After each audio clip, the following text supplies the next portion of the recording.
കേന്ദ്രം വയനാട് തന്നെയാണ്. വയനാട്ടിൽ ഇറങ്ങിയ കാട്ടാന ഇതുവരെ പിടികൂടാൻ ദൌത്യസംഘത്തിന് സാധിച്ചിട്ടില്ല. പക്ഷേ എന്നാൽ ഇന്നും പയ്യമ്പള്ളിയിൽ ഇന്നും മധ്യവയസ്കനെ കുത്തിക്കൊന്ന ബേലൂർ മഗ്നയെ പിടികൂടാനുള്ള ദൌത്യം ആരംഭിച്ചിട്ടുണ്ട് എന്നുള്ള വാർത്തയാണ് രാവിലെ തന്നെ പുറത്തുവരുന്നത്. ദൌത്യസംഘം കാടിനുള്ളിലേക്ക് പുലർച്ചെ തന്നെ പ്രവേശിച്ചിട്ടുമുണ്ട്.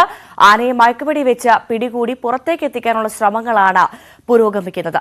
കഴിഞ്ഞ 3 ദിവസമായി ആനയെ പിടികൂടാനുള്ള ശ്രമങ്ങൾ നടത്തിയെങ്കിലും വിജയിച്ചിരുന്നില്ല. MS അനീഷ് കുമാർ വാർത്തയുടെ വിശദാംശങ്ങളുമായി ചേരും. മനീഷ, കഴിഞ്ഞ 3 ദിവസമായി ഈ ആനയെ പിടികൂടാനുള്ള ഊർജ്ജ ശ്രമങ്ങൾ നടക്കുന്നുണ്ട് എങ്കിൽ പോലും അത് വിജയം കാണുന്നില്ല എന്നുള്ളതാണ് യാഥാർത്ഥ്യം. ഇന്നും പുലർച്ചെ തന്നെ ദൌത്യസംഘം കാട് കയറിയിട്ടുണ്ട് എന്നാണ് മനസ്സിലാക്കാൻ സാധിക്കുന്നത്. എന്താണ് ദൌത്യസംഘം പറയുന്നത്? ആനയെ പിടികൂടാനുള്ള സാധ്യത അത് എത്രമാത്രമുണ്ട്? എന്താണ് ഏറ്റവും പുതിയ വിശദാംശങ്ങൾ?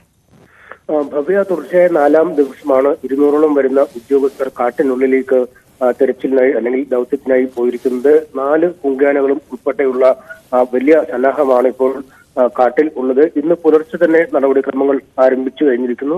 കാരണം അത്ര കൂടി സമയം ഇന്ന് ലഭിക്കാൻ വേണ്ടിയാണ് ഇത്ര നേരത്തെ നടപടിക്രമങ്ങൾ ആരംഭിച്ചിരിക്കുന്നത്. ഇന്നലെ ഏതാണ്ട് കാട്ടിൽ ചെമ്പകപ്പാറ ഭാഗത്ത് ആനയുടെ സാന്നിധ്യം കണ്ടിരുന്നു. ആ മേഖലയിൽ തന്നെയാണ് ആന ഇപ്പോഴും ഉള്ളത് എന്ന ഒരു വിലയിരുത്തൽ. അങ്ങനെ തന്നെയാണ് ട്രാക്കിംഗ് ലഭിച്ചിരിക്കുന്നത്. ഏതാണ്ട് 5 കിലോമീറ്റർ ചുറ്റളവിൽ നിന്നും ആന ദൂരത്തേക്കൊന്നും പോകുന്നില്ല എന്നത് ഒരു അനുകൂല ഘടകമായി വിലയിരുത്തുന്നു. കാരണം ഉൾക്കാട്ടിലേക്ക് വലിഞ്ഞാൽ പിന്നീട് വെടിവെച്ച് പിടികൂടുക എന്ന ദൗത്യം ദുഷ്കരമായി മാറാനുള്ള ഒരു സാഹചര്യമുണ്ട്. പക്ഷെ ഈ 5 കിലോമീറ്റർ ചുറ്റളവിൽ നിന്നും ആന പോകുന്നില്ല. കാരണം ആനയ്ക്ക് ഒരു പുതിയ സാഹചര്യമാണ് ഇവിടെ എത്തിയിരിക്കുന്നത്. അതുകൊണ്ട് ഇവിടുത്തെ വഴികൾ അല്ലെങ്കിൽ കാട്ടിനകത്തുള്ള താരകൾ അത്ര വ്യക്തമായി ആനയ്ക്ക് അറിയാത്തതുകൊണ്ട് ആണ് ദിശ തെറ്റി ആന ഈ രീതിയിൽ തന്നെ കറങ്ങുന്നത് എന്നാണ് ഇന്നലെ വനവകുപ്പ് അധികൃതർ പറയുന്നത്. പക്ഷേ ഈ പുങ്കാനകളുടെ സാന്നിധ്യവും വെടിവെപ്പിനുള്ള സന്നാഹവും കാട്ടിൽ കൃത്യമായി തിരിച്ചറിയുന്ന ആന അതിവേഗം ഒരിടത്തു നിന്നും മറ്റൊരിടത്തേക്ക് സഞ്ചരിക്കുന്ന ഒരു സാഹചര്യമുണ്ട്. അതുതന്നെയാണ്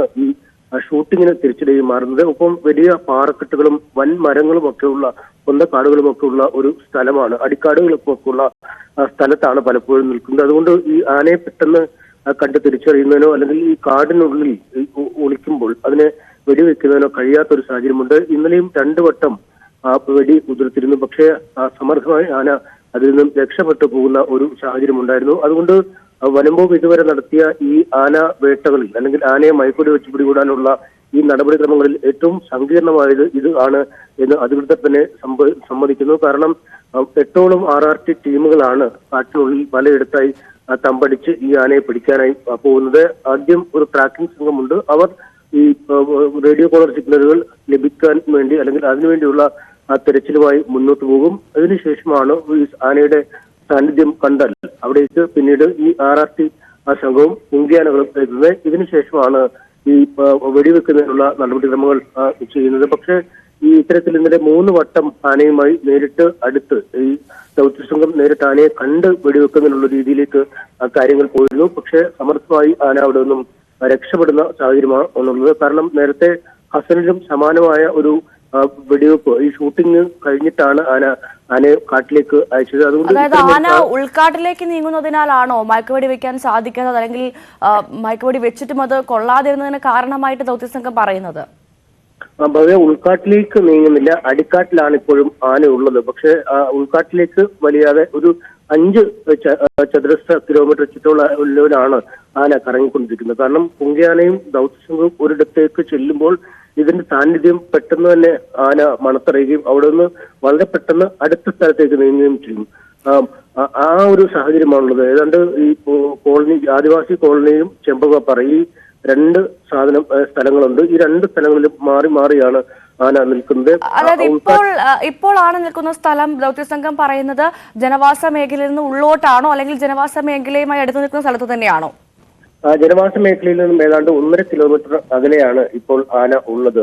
അവിടെ നിന്നും ആന അകത്തേക്ക് കാര്യമായി പോകുന്നില്ല. പക്ഷേ 2 മേഖല, ആദിവാസി കോളനി സ്ഥിതി ചെയ്യുന്ന സ്ഥലം ഒരു വശം, മറുവശത്ത് ചെമ്പകപ്പാറ വനമേഖല, ഈ 2 സ്ഥലത്തിന്റെ ഇടയ്ക്കാണ് ആന നിൽക്കുന്നത്. അത് ഉള്ളിലോട്ട് പോകാത്തതാണ് അനുകൂല ഘടകം. പക്ഷേ ആദിവാസി കോളനി നിലനിൽക്കുന്ന സ്ഥലത്തേക്ക് ആനയെ തുരത്താൻ പറ്റാത്ത ഒരു സാഹചര്യമുണ്ട്. കാരണം വെടിയേറ്റ ശേഷം ഈ ആന ഏത് രീതിയിൽ പ്രതികരിക്കുമെന്ന് പറയാൻ കഴിയില്ല. നമുക്ക് തണ്ണീർക്കൊമ്പന്റെ കാര്യത്തിൽ തണ്ണീർക്കൊമ്പൻ അങ്ങേയറ്റം ആരോഗ്യപരമായി ക്ഷീണിതനായ ആളായതുകൊണ്ട് വലിയ പരാക്രമം കാണിച്ചില്ല. വെടികൊണ്ട് ഏതാണ്ട് 2-2.5 മണിക്കൂറോളം ഒരേ നിൽക്കുകയായിരുന്നു. പക്ഷേ ഈ കാര്യത്തിൽ ഈ മോഴയാന അങ്ങനെയല്ല, വലിയ ആരോഗ്യവാനാണ്. ഒപ്പം വലിയ ശരീരമുണ്ട്, മസിൽ മേഖലകളൊക്കെ വലുതായിട്ടുണ്ട്. അതുകൊണ്ട് തന്നെ ആണ് വെടി വെക്കുന്നതിനുള്ള ഒരു തടസ്സമായി മാറിയിരിക്കുന്നത്. ശരിക്കും ശരീരത്തിലേക്ക് ഈ വെടി കൊണ്ടാൽ മാത്രമാണ് ഈ മരുന്ന് കൃത്യമായി പ്രവർത്തിക്കാനുള്ള ഒരു സാധ്യതയുള്ളത്. അതുകൊണ്ട് ഈ ആന ആരോഗ്യവാനാണ്. ആന ചീറിപ്പാഞ്ഞ് കാട്ടിലൂടെ പോവുകയും ചെയ്യുന്നു. അത്തരമൊരു സാഹചര്യത്തിൽ ഈ കുങ്കിയാനകളെ ഉപയോഗിച്ച് തുരത്താനുള്ള ശ്രമം നടത്തുമ്പോഴും ഈ കുങ്കിയാനകളെ വെട്ടിച്ച് ആന ജനവാസ മേഖലകളിലേക്ക് കടക്കുമോ എന്ന ആശങ്കയുണ്ട്. അങ്ങനെയെങ്കിൽ ഈ ആനയുടെ കുതിപ്പിനെ തടയാൻ കഴിയാതെ വരും. കാരണം ഈ കുങ്കിയാനകൾക്ക് ഈ പിടികൂടാനുള്ള മോഴയുടെ അത്ര തന്നെ വേഗത്തിൽ കാട്ടിലൂടെ പായാൻ സാധിക്കുന്നില്ല. പാപ്പന്മാരുടെ നിർദ്ദേശമനുസരിച്ചാണ് ഈ ആനകൾ അവരുടെ ഈ തുരത്തൽ നടപടികൾ ചെയ്യാൻ കഴിയുന്നത്. അതുകൊണ്ടാണ് ഈ ദൗത്യം ദുഷ്കരമായി മാറുന്നത്. കാരണം ഒരു വശത്ത് ജനവാസ മേഖലയുണ്ട്, മറുവശത്ത് കാട്, ഇപ്പുറം വശത്ത് റോഡിലേക്കുള്ള ഇടം. അപ്പം ഇതിനിടയ്ക്ക് കൃത്യമായ ഒരു നിയന്ത്രിതമായ സാഹചര്യത്തിലേക്ക് ആനയെ എത്തിച്ചാൽ മാത്രമേ പൂർണ്ണ വിജയത്തോട് ഈ ദൗത്യം ചെയ്യാൻ കഴിയൂ. അതുതന്നെയാണ് ദൗത്യസംഘത്തിനുള്ള വലിയ തിരിച്ചടിയും. ഈ പലപ്പോഴും ദൗത്യസംഘം ഈ ഡാർട്ടിംഗ് പോയിന്റ്, അതായത് വെടിവെക്കുന്നതിനുള്ള പോയിന്റ് നിശ്ചയിച്ച് കഴിയുമ്പോൾ ആന പെട്ടെന്ന് ഈ കൊങ്ങിണിക്കാടുകളുണ്ട് കണ്ണുള്ളിൽ, ആ കൊങ്ങിണിക്കാടുകൾക്കുള്ളിലേക്ക് മറയുന്നു. അപ്പോൾ കൃത്യ ഒരു ലക്ഷ്യത്തിലേക്ക് വെടിവെക്കാൻ കഴിയില്ല. മറ്റൊരു റിസ്ക് എന്ന് അധികൃതർ തന്നെ പറയുന്നത്, ഈ വെടിവെക്കുന്നത് ശരിയായ ദിശയിലല്ലെങ്കിൽ ഈ വെടിവെക്കുന്ന ആളുകളുടെ ദിശയിലേക്ക് ആന കുതിച്ചു പാഞ്ഞ് വരാനുള്ള സാധ്യതയും തള്ളിക്കളയാൻ കഴിയില്ല. അങ്ങനെയെങ്കിൽ ഈ ഉദ്യോഗസ്ഥരുടെ ജീവൻ അപകടത്തിലാവുന്ന ഒരു സാഹചര്യവും ഉണ്ടാവും. പിന്നീട് അത് ജനവാസ മേഖലകളിലേക്ക് ചാടി പോരുന്നതിനുള്ളൊരു സാഹചര്യമുണ്ട്. ഇങ്ങനെ പലതരത്തിലുള്ള പ്രതിസന്ധികളാണ് അധികൃതരെ വലിയ തോതിൽ ആശങ്കയിലാകുന്നത്, അല്ലെങ്കിൽ ഈ ദൗത്യം ഇതുവരെ വിജയം കാണാതിരിക്കാൻ കാരണമായി മാറിയിരിക്കുന്നത്. എന്തായാലും ഇന്ന് പുലർച്ചെ തന്നെ ശ്രമം ആരംഭിച്ച സാഹചര്യത്തിൽ ആനയെ പിടികൂടാൻ കഴിയുമെന്ന ഒരു പ്രതീക്ഷ. മനീഷ്, അത്തരത്തിൽ ആനയെ പിടികൂടാൻ സാധിക്കട്ടെ. കാരണം അത് അവിടുത്തെ ജനങ്ങളെ സംബന്ധിച്ച് വലിയൊരു ആശ്വാസമായിരിക്കും. പ്രത്യേകിച്ച് ഇന്ന് വയനാട്ടിൽ ഹർത്താലാണ്. ഈ വന്യമൃഗ ആക്രമണങ്ങൾ കൂടുന്ന പശ്ചാത്തലത്തിലാണ് കർഷക സംഘടനകൾ അവിടെ ഹർത്താൽ ആഹ്വാനം ചെയ്തതെന്ന് മനസ്സിലാക്കുന്നു. ഹർത്താലിന്റെ ഒരു സാഹചര്യം എങ്ങനെയാണ്? ഈ ആനയെ പിടികൂടാത്തതും ഒരു വലിയ കാരണമായിട്ടായിരിക്കും അല്ലെ എടുത്തിരിക്കുന്നത്? തീർച്ചയായും അങ്ങേയറ്റം ജനജീവിതം ഈ ആശങ്കയുടെ മുൾമുനയിലായി നിൽക്കുന്ന ഒരു സാഹചര്യമാണ് വയനാട് ജില്ലയിൽ പലയിടത്തുമുള്ളത്. ഈ ആന മാത്രമല്ല, മറ്റ് പല മേഖലകളിലും ആനകളും പുലിയും കടുവയും ഒക്കെ ഇന്നലെ പോലും പലയിടത്തും ശല്യക്കാരായി മാറിയ കാഴ്ചകൾ നമ്മൾ കണ്ടു. അതുകൊണ്ട് ഈ ആനശല്യത്തിൽ ഒരു ശാശ്വത പരിഹാരം വേണമെന്ന ആവശ്യമാണ് നാട്ടുകാർ മുന്നോട്ട് വയ്ക്കുന്നത്. പ്രത്യേകിച്ചും ഈ ആനകൾ റേഡിയോ കോളർ ഘടിപ്പിച്ച രീതിയിലുള്ള ആനകളുടെയും മറ്റുമൊക്കെ സാന്നിധ്യം ജനവാസ മേഖലകളിൽ കണ്ടാൽ കൃത്യമായ ഒരു നിർദ്ദേശം വനവകുപ്പിന്റെ കാര്യത്തിൽ നൽകണം. കാരണം നിലവിൽ അത്തരമൊരു നിർദ്ദേശം ലഭിക്കാതെ വന്നതാണ് ഇത്തരമൊരു വലിയ ദുരന്തത്തിലേക്ക് കഴിഞ്ഞ ദിവസം നീങ്ങിയത്, അജീഷിന്റെ മരണത്തിലേക്ക് നീങ്ങിയതെന്ന ഒരു കുറ്റപ്പെടുത്തലാണ് നാട്ടുകാർക്കുള്ളത്. അതുകൊണ്ട് വനവകുപ്പ് കുറച്ചുകൂടി കാര്യക്ഷമമായ ഇടപെടലുകൾ ഇക്കാര്യത്തിൽ നടത്തണമെന്ന ആവശ്യമാണ് മുന്നോട്ട് വയ്ക്കുന്നത്. എന്തായാലും സർക്കാർ ചില നടപടിക്രമങ്ങൾ ഇതിനകം തന്നെ പ്രഖ്യാപിച്ചിട്ടുണ്ട്. ഒരു ഉന്നതതല യോഗം ഈ വയനാട്ടിലെ ജനപ്രതിനിധികളെയൊക്കെ അടക്കം വിളിച്ചു ചേർന്ന് തിരുവനന്തപുരത്ത് നടത്തുന്നതിനായി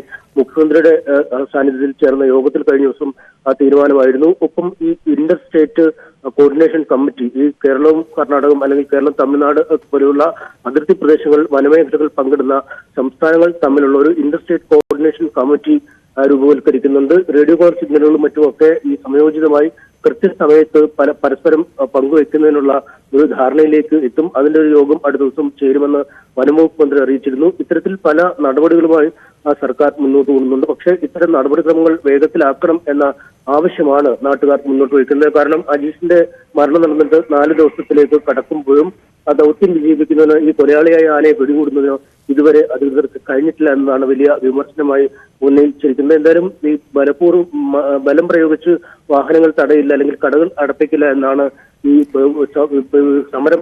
തീർച്ചയായും അതാണ് ഹർത്താലിന്റെ സാഹചര്യം. ഒരൊറ്റ കാര്യം കൂടി അനീഷ്, അതായത് ആദ്യ ദിവസം നമ്മൾ ജനരോഷം അണപൊട്ടുന്നത് കൃത്യമായി കണ്ടതാണ്. ഇന്നും 4ാം ദിവസത്തിലേക്ക് ഈ ദൗത്യസംഘം കടക്കുമ്പോഴും 4ാം ദിവസത്തേക്ക് കാട്ടാനയെ പിടികൂടുന്നുള്ള ദൗത്യം കടക്കുന്ന സമയത്തും ഏത് തരത്തിലാണ് അവിടുത്തെ പ്രതിഷേധങ്ങൾ? പ്രതിഷേധങ്ങൾ വലിയ രീതിയിൽ പലയിടങ്ങളിലായി നടക്കുന്നുണ്ട്. കാരണം ഓരോ രാഷ്ട്രീയ പാർട്ടികളും ഓരോ രീതിയിൽ ഉപരോധങ്ങളും ഈ ഉദ്യോഗസ്ഥരെ തടഞ്ഞു വെക്കലും അങ്ങനെ പല രീതിയിലുള്ള പ്രതിഷേധങ്ങൾ നടക്കുന്നുണ്ട്. ഇന്നും ഈ ഹർത്താൽ ദിനമായതുകൊണ്ട് തന്നെ ജില്ലയിലെ പ്രധാന കേന്ദ്രങ്ങളിലെല്ലാം ഈ മാനന്തവാടിയിലും കൽപ്പറ്റയിലും സുൽത്താൻ ബത്തേരിയിലും ഒക്കെ ഇന്ന് പ്രതിഷേധ പ്രകടനങ്ങൾ വലിയ തോതിലുണ്ടാവുമെന്ന് ആണ് അത് ഈ സമരക്കാർ പറഞ്ഞിരിക്കുന്നത്. നേരത്തെ ഈ അജീഷിന്റെ മരണമുണ്ടായ ദിവസം തന്നെ വലിയ തോതിലുള്ള ഈ കർഷക രോഷം അണപൊട്ടിയിരുന്നു. അവർ ഈ സബ് കളക്ടറുടെ ഓഫീസിൽ ഉപരോധിക്കുകയും അവിടെ ഈ ചർച്ചകൾ നടത്താൻ പോലും പര്യാപ്തമല്ലാത്ത വിധം ഒരു സംഘർഷത്തിലേക്ക് നീങ്ങുകയും ചെയ്തിരുന്നു. പിന്നീടാണ് സ്ഥിതിഗതികൾ സർക്കാർ ചില പ്രഖ്യാപനങ്ങൾ നടത്തിയതിനെ തുടർന്ന് നിയന്ത്രണ വിധേയമായത്. ഇന്നലെ അത്തരം ഈ ഒത്തുതീർപ്പ് ചർച്ചകളുടെ ഭാഗമായി പ്രഖ്യാപിച്ച 10 ലക്ഷം രൂപ അജിയുടെ വീട്ടിലെത്തി ഇന്നലെ അധികൃതർ കൈമാറുകയും ചെയ്തിരുന്നു. ബാക്കി 40 ലക്ഷം രൂപ നൽകുന്നതിനെ കുറിച്ച് മന്ത്രിസഭാ യോഗം ചേർന്ന് ഒരു തീരുമാനം എടുക്കുമെന്ന് അറിയിക്കുകയും ചെയ്തിരുന്നു. അത്തരത്തിലാണ് ഈ ആളുകളുടെ പ്രതിഷേധം. ഇന്നെന്തായാലും വലിയ തോതിലുള്ള പ്രതിഷേധം, വലിയ പങ്കാളിത്തമുള്ള റാലികൾ അല്ലെങ്കിൽ ഹർത്താനനുകൂല പ്രകടനങ്ങളൊക്കെ ജില്ലയുടെ വിവിധയിടങ്ങളിലായി നടത്തും എന്നാണ് വിവിധ സംഘടനകൾ അറിയിച്ചിരിക്കുന്നത്. ശരിയാ. എം എസ് അനീഷ് കുമാറാണ് വയനാട്ടിൽ നിന്നും വിശദാംശങ്ങൾ പങ്കുവച്ചത്. വയനാട് തിരുനെല്ലി ഭാഗത്ത് കാട്ടാനയുടെ സാന്നിധ്യമുള്ളതിനാൽ തിരുനെല്ലി പഞ്ചായത്തിലെ എല്ലാ വിദ്യാഭ്യാസ സ്ഥാപനങ്ങൾക്കും ഇന്ന് അവധി പ്രഖ്യാപിച്ചിട്ടുണ്ട്. മാനന്തവാടി നഗരസഭയിലെ കുറുക്കൻമൂല ഡിവിഷൻ 12, കുറുവ 13, കാടംകൊല്ലി 14, പയ്യമ്പള്ളി 15 ഡിവിഷനുകളിലെ വിദ്യാഭ്യാസ സ്ഥാപനങ്ങൾക്കും ഇന്ന് അവധിയാണ്. ജില്ലാ കളക്ടർ രേണു രാജാണ് അവധി പ്രഖ്യാപിച്ചത്. ഇടുക്കി